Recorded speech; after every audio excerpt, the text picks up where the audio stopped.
بلکہ حقیقت یہ ہے کہ انہوں نے قیامت کو جھٹلایا، اور جو قیامت کو جھٹلائے اس کے لیے ہم نے جہنم تیار کر رکھی ہے۔ جب وہ جہنم دور سے انہیں دیکھے گی تو یہ لوگ غضب سے اس کا بپھرنا اور دھاڑنا سنیں گے، اور جب انہیں جکڑ کر جہنم کی کسی تنگ جگہ میں ڈال دیا جائے گا تو وہاں وہ موت کو پکاریں گے، تو ان سے کہا جائے گا آج ایک موت کو نہ پکارو بلکہ بہت سی اموات کو پکارو۔ کہہ دیجئے کیا یہ مصیبت بہتر ہے یا دائمی جنت جس کا اہل تقوی سے وعدہ کیا گیا ہے، جو ان کے لیے جزا اور ٹھکانہ ہے۔ وہاں ان کے لیے ہر وہ چیز جسے وہ چاہیں گے موجود ہوگی، جس میں وہ ہمیشہ رہیں گے۔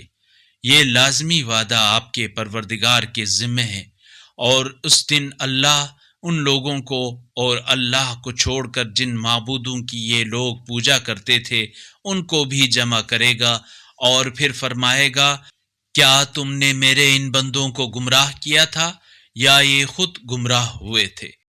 اگر اس قرآنی کلپ نے آپ کے دل کو چھو لیا ہے تو براہ کرم چینل کو سبسکرائب کر لیجئے اور بیل آئیکن کو دبا دیجئے۔ اللہ نور السماوات والارض، اللہ آسمانوں اور زمین کا نور ہے۔